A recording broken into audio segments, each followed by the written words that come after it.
നമസ്കാരം കൂട്ടുകാരെ, പുതിയൊരു വീഡിയോയിലേക്ക് എല്ലാവർക്കും ഹാർദമായ സ്വാഗതം. ഞാൻ എന്തുകൊണ്ട് നിരീശ്വരവാദിയായി എന്നതിലേക്ക് കടക്കുന്നതിന് മുൻപായി ആരായിരുന്നു ഭഗത് സിംഗ് എന്ന് നോക്കി വരാം. ഇന്ത്യൻ സ്വാതന്ത്ര്യ സമര സേനാനികളുടെ പേരെടുത്തു നോക്കുമ്പോൾ ഏതൊരു ഇന്ത്യക്കാരൻ്റെയും നാവിൽ ആദ്യം വന്നെത്തുന്ന പേരുകൾ ഒന്നാണ് ഭഗത് സിംഗ്.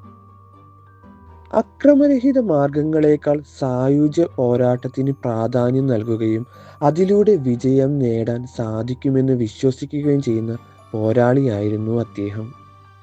പഞ്ചാബിലെ ജയൽപൂർ ജില്ലയിലെ ബാങ്ക ഗ്രാമത്തിലെ, ഇപ്പോൾ ഈ സ്ഥലം പാകിസ്ഥാന്റെ ഭാഗമാണ് കേട്ടോ, ഒരു സിഖ് കർഷക കുടുംബത്തിൽ സർദാർ കിഷൻ സിംഗ് വിദ്യാവാദി ദമ്പതികൾക്ക് 1907 സെപ്റ്റംബർ 27-നാണ് ഷഹീദ് ഭഗത് സിംഗ് ജനിച്ചത്. ദേശസ്നേഹത്തിനും ഇന്ത്യയുടെ സ്വാതന്ത്ര്യത്തിനും വേണ്ടി നിലകൊണ്ട ഒരു കുടുംബമായിരുന്നു ഇവരുടേത്. ഗ്രാമത്തിലെ സ്കൂളിൽ വിദ്യാഭ്യാസം കഴിഞ്ഞ ശേഷം ഭഗത് വിപ്ലവകാരിയായ ലാലാ ലജ്പത് റായ് സ്ഥാപിച്ച നാഷണൽ കോളേജിൽ ചേർന്നു. യൗവനത്തിൽ തന്നെ ഭഗത് സിംഗ് സാഹിത്യത്തിൽ അതീവ താല്പര്യനായിരുന്നു.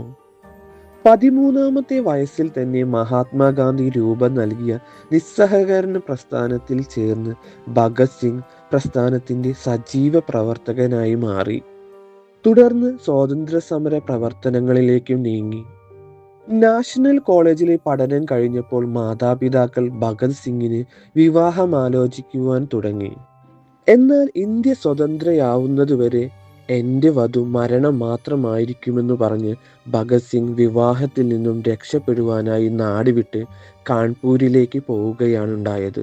23 വർഷം നീണ്ട ജീവിതത്തിൽ ഒടുവിലെ 5 വർഷത്തെ ധീരമായ പ്രവർത്തനങ്ങളിലൂടെ ഇന്ത്യൻ വിമോചന വിപ്ലവ ചരിത്രത്തിൽ ഒരു ഇതിഹാസ താരമായി മാറി നമ്മളുടെ ഭഗത് സിംഗ്. മാർച്ച് 23-ന് ഭഗത് സിംഗിനെ തൂക്കിലേറ്റപ്പെടുകയും ചെയ്തു.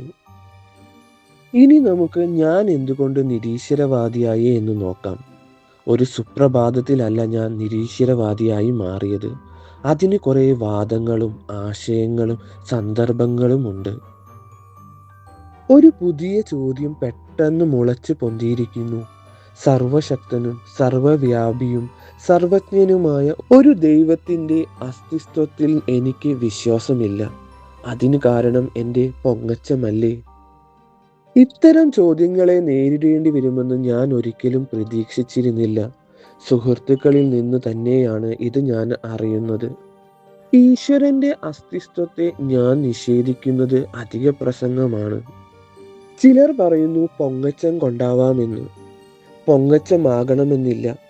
ഒരുവനിലുള്ള അനർഹമായ അഭിമാനത്തിന്റെ ആധിക്യമാണ് പൊങ്ങച്ചം.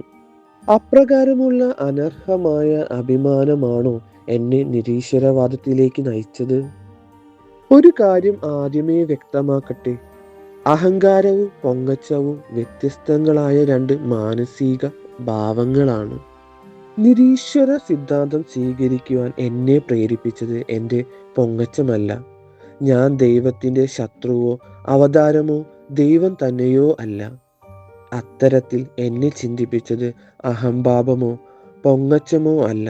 അങ്ങനെയുള്ള ആരോപണം തള്ളിക്കളയാൻ കാരണമായ വസ്തുതകളൊന്ന് പരിശോധിച്ചാലോ? ഞാനൊരു പൊങ്ങച്ചക്കാരനായി മാറിയിരിക്കുന്നു എന്ന് എൻ്റെ ചില സുഹൃത്തുക്കൾ പറഞ്ഞു. ദില്ലി ബോംബ് കേസിൻ്റെയും ലാഹോർ ഗൂഢാലോചന കേസിൻ്റെയും വിചാരണ വേളകളിൽ എനിക്ക് ലഭിക്കാനിടയായ പ്രശസ്തി അതിന് കാരണമാണത്രേ. അവരുടെ നിഗമനത്തിൽ എത്രത്തോളം സത്യമുണ്ടെന്നൊന്ന് പരിശോധിക്കാം. എൻ്റെ നിരീശ്വരവാദം അടുത്ത കാലത്ത് പെട്ടെന്ന് പൊട്ടിമുളച്ചതല്ല. ഒട്ടും അറിയപ്പെടാത്ത ഒരു യുവാവായിരുന്നപ്പോൾ തന്നെ ദൈവവിശ്വാസം ഞാൻ ഉപേക്ഷിച്ച് കഴിഞ്ഞിരുന്നു. ഞാൻ ഒരിക്കലും കഠിനാധ്വാനിയോ മിടുമിടുക്കം വിദ്യാർത്ഥിയോ ആയിരുന്നില്ല. ഞാനൊരു നാണം കുടുങ്ങിയായിരുന്നു. മനോവൃതിയിൽ ഭാവിയെക്കുറിച്ച് മങ്ങിയ പ്രതീക്ഷകൾ മാത്രം. ആ കാലത്ത് ഞാൻ ശരിയായ ഒരു നിരീശ്വരവാദിയുമായിരുന്നില്ല. എൻ്റെ അപ്പൂപ്പൻ യാഥാസ്ഥിതികനായ ഒരു ആര്യ സമാജകനായിരുന്നു. അദ്ദേഹത്തിൻ്റെ സ്വാധീനത്തിലാണ് കുട്ടിക്കാലത്ത് ഞാൻ വളർന്നത്. ആര്യ സമാജക്കാരൻ മറ്റെന്തൊക്കെയായി തീർന്നാലും ഒരു യുക്തിവാദി ആവില്ല. പ്രൈമറി വിദ്യാഭ്യാസത്തിന് ശേഷം ഞാൻ ലാഹോറിലെ DAV സ്കൂളിലാണ് ചേർന്നത്. ഒരു വർഷം മുഴുവൻ അവിടുത്തെ ബോർഡിംഗ് ഹൗസിൽ വസിക്കുകയും ചെയ്തു. രാവിലെയും വൈകിയുമുള്ള പതിവ് പ്രാർത്ഥനകൾക്ക് പുറമെ ഞാൻ മണിക്കൂറുകളോളം ഗായത്രി മന്ത്രം ജപിക്കുമായിരുന്നു. അക്കാലത്താണ് ഞാൻ ഒരു സമ്പൂർണ്ണ ഭക്തനുമായിരുന്നു. പിന്നീട് ഞാൻ അച്ഛനുമൊത്ത് പാർക്കുവാൻ തുടങ്ങി. അച്ഛനാണെങ്കിൽ സ്വതന്ത്ര ചിന്താഗതിക്കാരനായിരുന്നു. സ്വാതന്ത്ര്യത്തിന് വേണ്ടി ജീവിതം ഒഴിഞ്ഞുവെക്കാൻ എന്നെ പ്രേരിപ്പിച്ചത് അച്ഛനിൽ നിന്നുള്ള പാഠങ്ങളാണ്. എന്നാൽ അദ്ദേഹത്തിന് യുക്തിവാദിയുമായി ഒരു ബന്ധവും ഉണ്ടായിരുന്നില്ല. ഉറച്ച ഒരു വിശ്വാസി കൂടിയായിരുന്നു.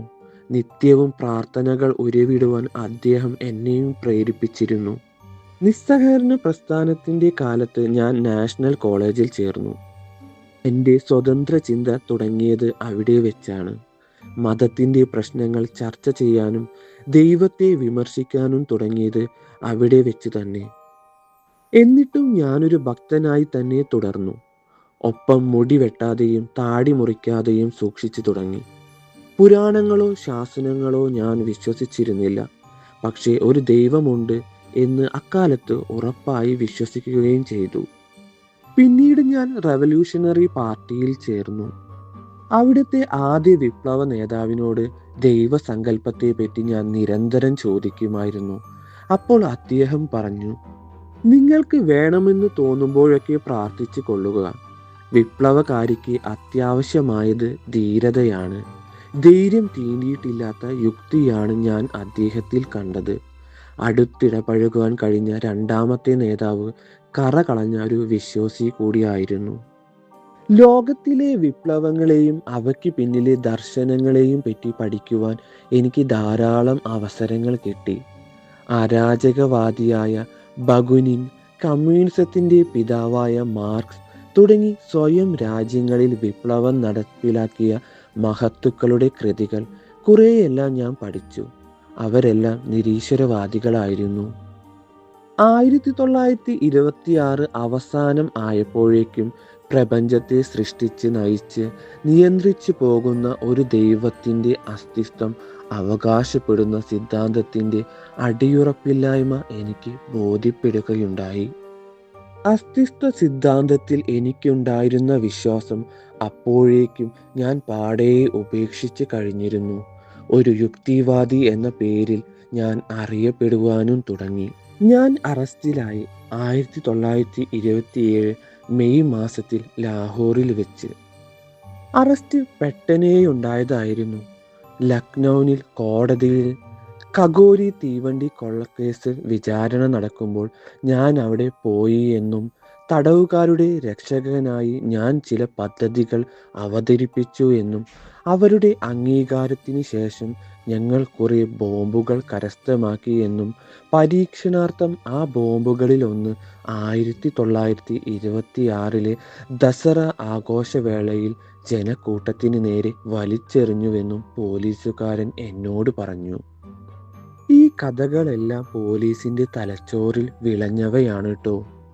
സ്വാതന്ത്ര്യ സമരത്തിൽ ഏർപ്പെട്ട വിപ്ലവകാരികളെ പോലീസ് അങ്ങനെ കള്ളക്കേസിൽ കൊടുക്കുന്നത് വ്യാപകമായിരുന്നു. 2 നേരവും പതിവായി ദൈവത്തെ പ്രാർത്ഥിച്ചു കൊള്ളുവാൻ പോലീസുകാരൻ എന്നെ പ്രേരിപ്പിച്ചു തുടങ്ങി. പക്ഷെ ഞാനൊരു നിരീശ്വരനായിരുന്നു. എൻ്റെ നിരീശ്വരവാദം മാറ്റുരയ്ക്കുവാൻ ഏറ്റവും പറ്റിയ അവസരം ഇതാണ്. സ്വസ്ഥതയിലും സന്തോഷത്തിലും ഇരിക്കുന്ന കാലത്ത് മാത്രം നിരീശ്വരവാദി എന്ന് വീമ്പിളക്കിയാൽ പോരാ. ഇതുപോലെയുള്ള യാതനകൾ നിറഞ്ഞ പരീക്ഷണ ഘട്ടങ്ങളിലും ദൈവത്തെ നിഷേധിച്ചുകൊണ്ട് എൻ്റെ തത്വങ്ങളിൽ ഉറച്ചു നിൽക്കുവാൻ എനിക്ക് കഴിയണം. ഏറെ ചിന്തിച്ചു തന്നെയാണ് യാതൊരു വിധത്തിലുള്ള ദൈവസ്തുതികളും ഉരുവിടുവാൻ വഴങ്ങേണ്ടതില്ല എന്ന് ഞാൻ തീരുമാനിച്ചത്. അതെ, തൂക്കുമരം പ്രതീക്ഷയിൽ ഉണർത്തിക്കൊണ്ട് തന്നെ. തൂക്കുമരം പ്രതീക്ഷയിൽ ഉണർന്ന ആ നേരങ്ങളിലും ഞാൻ പ്രാർത്ഥിച്ചില്ല. അങ്ങനെ ഞാൻ ഉറച്ച അവിശ്വാസിയായി. പിന്നീട് ഇന്നോളം അങ്ങനെ തന്നെ തുടരുന്നു. വിശ്വാസം യാതനകളെ മൃദുലമാക്കുന്നു. മനുഷ്യൻ സങ്കല്പ ദൈവങ്ങളിൽ കാണുന്നത് വലിയ ആശ്വാസവും പിന്തുണയുമാണ്. ആ സങ്കല്പം ഇല്ലെന്ന് വന്നാൽ മനുഷ്യന് അവനവനെ തന്നെ ആശ്രയിക്കുകയേ ഗതിയുള്ളൂ. സ്വാതന്ത്ര്യ സമര സേനാനിയായ ഒരാളെ അപ്പോഴത്തെ നീതിപീഠം തൂക്കുകയർ വിധിച്ചാൽ എന്ത് ചെയ്യും? ദൈവവിശ്വാസിയായ ഒരു ഹിന്ദു ആ സമയത്ത് പുനർജന്മത്തിനായി പ്രാർത്ഥിക്കും. മുസ്ലിമോ ക്രിസ്ത്യാനിയോ ആണെങ്കിൽ പറുദീസയിൽ പരമസുഖങ്ങൾ ആസ്വദിക്കുന്നത് സ്വപ്നം കാണും. പക്ഷെ ഞാൻ എന്താണ് പ്രതീക്ഷിക്കേണ്ടത്? എനിക്കറിയാം എൻ്റെ അന്ത്യനിമിഷം, എൻ്റെ കഴുത്തിൽ കയർ വീഴുന്ന നിമിഷം, കൊലമരത്തിൽ പാദങ്ങൾക്ക് കീഴെ റാഫ്റ്റുകൾ നീങ്ങുന്ന നിമിഷം, അതായിരിക്കും എൻ്റെ അവസാന നിമിഷം. ഞാനല്ലെങ്കിൽ ആത്മവിദ്യക്കാർ പറയുന്ന ആത്മാവ് അവിടെ അപ്പോൾ അവസാനിക്കുന്നു. പിന്നെ ഒന്നുമില്ല. അത്ര സുഖകരമല്ലാതെ അവസാനിച്ച ഹ്രസ്വമായ ഒരു സമരജീവിതം. വിശ്വാസികളോട് ചില ചോദ്യങ്ങൾ ചോദിക്കുവാനുണ്ട്. നിങ്ങൾ വിശ്വസിക്കുന്നത് പോലെ ഈ ഭൂമിയെയും പ്രപഞ്ചത്തെയും സൃഷ്ടിച്ച സർവവ്യാപിയും സർവജ്ഞനും സർവശക്തനുമായ ഒരു സ്വരൂപം ഉണ്ട് എങ്കിൽ എന്തിനു വേണ്ടിയാണ് അയാൾ ഇതെല്ലാം സൃഷ്ടിച്ചത്? എണ്ണമില്ലാത്ത ദുരന്തങ്ങളുടെ നിത്യയാഥാർത്ഥ്യ സങ്കരമാണ് ഈ ലോകം. മഹാസങ്കടങ്ങളുടെയും യാതനകളുടെയും കേദാരം. ഒരാൾ പോലും പൂർണ്ണ തൃപ്തനല്ല. ഇതെല്ലാം ദൈവത്തിൻ്റെ നിയമമാണെന്ന് ദയവായി പറയാതിരിക്കുക. നിയമങ്ങൾക്ക് വിധേയനായി മാത്രമേ ദൈവത്തിന് പ്രവർത്തിക്കുവാൻ കഴിയൂ എന്ന് വരികയാണെങ്കിൽ അവനെ സർവശക്തൻ എന്ന് വിളിക്കുന്നതെങ്ങനെ? സർവശക്തൻ എന്തുകൊണ്ട് മനുഷ്യരെ സൃഷ്ടിച്ചു? സൃഷ്ടിക്കുന്നത് പോലെ സൃഷ്ടിക്കാതിരിക്കാനും അയാൾക്ക് അധികാരം ഉണ്ടായിരുന്നില്ലേ? ഇതിനെല്ലാം എന്ത് ന്യായീകരണമാണ് പറയാനുള്ളത്? മുസ്ലിമുകളും ക്രിസ്ത്യാനികളോടും ഹൈന്ദവ തത്വശാസ്ത്രം ഇനിയും പുതിയ ഒരു വാദമുഖം തുറക്കുവാൻ സമയമെടുക്കും. മുൻ പറഞ്ഞ ചോദ്യങ്ങൾക്കുള്ള നിങ്ങളുടെ മറുപടിയൊക്കെ എന്താണ്? അവനെ വിളിക്കുക ഇവിടേക്ക്, ഇപ്പോൾ തന്നെ.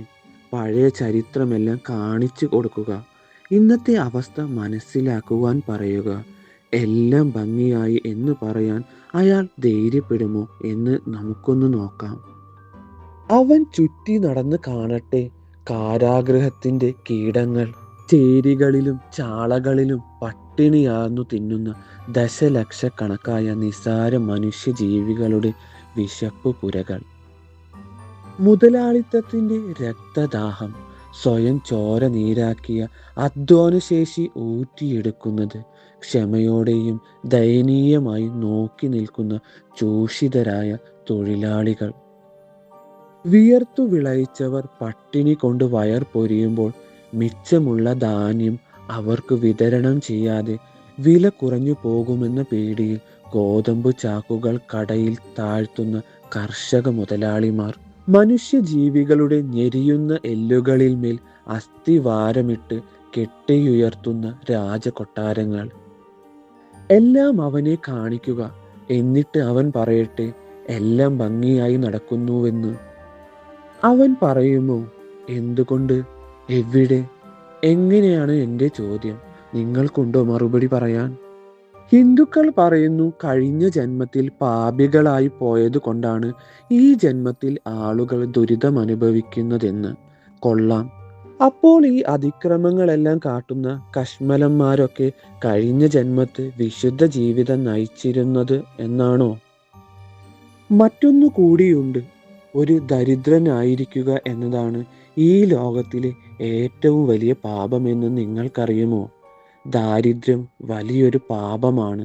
അതൊരു ശിക്ഷയാണ്. ചമർ സമുദായത്തിലെ ഒരു നിരക്ഷര കുടുംബത്തിൽ ജനിച്ചുപോയ ദരിദ്രനായ ഒരു മനുഷ്യനെയോ അല്ലെങ്കിൽ ഒരു തൂപ്പുകാരനെയോ നോക്കൂ. അയാളുടെ അവസ്ഥ എന്തായിരിക്കണമെന്നാണ് നിങ്ങൾ കരുതുന്നത്? അവൻ ദരിദ്രനാണ്. അതിനാൽ വിദ്യാഭ്യാസം ചെയ്യാൻ ശേഷിയില്ല. ആരാണ് ഇതിന് ഉത്തരവാദി? അവനോ? ദൈവമോ? സമൂഹത്തിലെ വിവരമുള്ളവരോ? വിദ്യാഭ്യാസം നിഷേധിക്കപ്പെട്ട അവനെ പോലുള്ളവർ ഒരു തെറ്റ് ചെയ്താൽ ആരാണ് അതിൻ്റെ ആഘാതം താങ്ങേണ്ടത്? ഒരുവൻ ഒരു തെറ്റോ പാപമോ ചെയ്യാൻ ഒരുങ്ങുന്ന നേരത്ത് എന്തുകൊണ്ടാണ് ദൈവം വന്ന് അവനെ സാഹസത്തിൽ നിന്നും തടയാത്തത്? സർവശക്തനാണെന്നല്ലേ അവകാശവാദം? എങ്കിൽ പിന്നെ ആ സാധാരണ മനുഷ്യജീവിയെ തെറ്റു ചെയ്യുന്നതിൽ നിന്നും പിന്തിരിപ്പിക്കാൻ എളുപ്പത്തിൽ കഴിയണമല്ലോ. ബ്രിട്ടീഷുകാരുടെ മനസ്സിൽ അല്പം അലിവുണ്ടാക്കി ഇന്ത്യയെ സ്വതന്ത്രമാക്കുക എന്ന ആശയം അധികാരികളുടെ മനസ്സിൽ തോന്നിപ്പിക്കുവാൻ ദൈവം ചിന്തിക്കാത്തത് എന്തുകൊണ്ടാണ്? കഴിഞ്ഞ ജന്മത്തിൽ ചെയ്തു പോയ ദുഷ്കൃത്യങ്ങളുടെ ഫലമായിട്ടല്ലെങ്കിൽ പിന്നെ ചില കുഞ്ഞുങ്ങൾ അന്ധരും വികലാംഗരുമായി ജനിക്കുന്നത് എന്തുകൊണ്ടെന്നാണ് ചിലർ ചോദിക്കുന്നത്. അത് വെറുമൊരു ജീവശാസ്ത്ര പ്രതിഭാസമാണ്. തികച്ചും ബാലിശമായ മറ്റൊരു ചോദ്യവും ഉയർന്നു വരാം. എങ്കിലും സ്വാഭാവികമാണ്. ദൈവമില്ല എങ്കിൽ ആളുകൾ എങ്ങനെയാണ് ഇല്ലാത്ത ദൈവത്തിൽ വിശ്വസിച്ചു തുടങ്ങിയത്? ഭൂതപ്രേത പിശാചുക്കൾ ഉണ്ടെന്ന് മനുഷ്യൻ വിശ്വസിച്ചും ഭയന്നും തുടങ്ങിയ കാലഘട്ടത്തിൽ തന്നെയാണ് ദൈവത്തിലും വിശ്വസിക്കുവാൻ തുടങ്ങിയത്. ദൈവത്തിൻ്റെ ഉത്ഭവത്തെക്കുറിച്ചുള്ള എൻ്റെ അഭിപ്രായം പറഞ്ഞുകൊള്ളട്ടെ. മനുഷ്യന്റെ പരിമിതികളെക്കുറിച്ച് തിരിച്ചറിയുകയും അവൻ്റെ കുറവുകളും ദൗർബല്യങ്ങളും പരിഗണിക്കുകയും ചെയ്യുന്ന ശേഷമാണ് ദൈവം സാങ്കല്പികമായി നിലവിൽ വന്നത്. സമൂഹം ഈ വിശ്വാസത്തെ ദൂരീകരിക്കേണ്ടതുണ്ട്. വിഗ്രഹാരാധനയും മതത്തിൻ്റെ സങ്കുചിത ചിന്താഗതികളെയും ചെറുക്കണം. മനുഷ്യൻ സ്വയം കാലിൽ നിൽക്കുവാനും യഥാർത്ഥവാദത്തിനായും ശ്രമിക്കണം. അതിന് വിശ്വാസങ്ങളെ വലിച്ചെറിയുക തന്നെ വേണം. നിരീശ്വരവാദികൾ എല്ലാ വിഷമഘട്ടങ്ങളിലും ധീരമായി അഭിമുഖീകരിക്കാറുള്ളതായി ഞാൻ മനസ്സിലാക്കിയിട്ടുണ്ട്. ഞാനും അതിനാണ് ശ്രമിക്കുന്നത്. കഴുമരത്തിൽ പോലും ഞാൻ തല ഉയർത്തി നിൽക്കും. ഒരിക്കൽ ഒരു സ്നേഹിതൻ എന്നോട് പ്രാർത്ഥിക്കാൻ ആവശ്യപ്പെട്ടു. എൻ്റെ നിരീശ്വരവാദത്തെക്കുറിച്ച് അറിഞ്ഞപ്പോൾ അദ്ദേഹം പറഞ്ഞു, അന്ത്യനാളുകളിൽ താങ്കൾ വിശ്വസിക്കാൻ തുടങ്ങും. ഞാൻ പറഞ്ഞു, ഇല്ല സുഹൃത്തെ, ഒരിക്കലുമില്ല. എന്നെ സംബന്ധിച്ച് അതൊരു അപമാനവും താഴ്ത്തിക്കെട്ടലുമായി ഞാൻ കരുതൂ. സ്വാർത്ഥമായ കാര്യങ്ങൾക്കായി ഞാൻ പ്രാർത്ഥിക്കുന്ന പ്രശ്നമേയില്ല. എൻ്റെ പ്രിയപ്പെട്ട സുഹൃത്തുക്കളെ, നിങ്ങളുടെ വിശ്വാസമായി നിങ്ങൾക്ക് മുന്നോട്ട് പോവാം. ഈ ബുക്കിലെ കാര്യങ്ങൾ മാത്രമാണ് ഞാനിവിടെ അവതരിപ്പിച്ചിട്ടുള്ളത്. ഇഷ്ടപ്പെട്ടാൽ സബ്സ്ക്രൈബ് ചെയ്ത് കൂട്ടാക്കണേ. നന്ദി, നമസ്കാരം.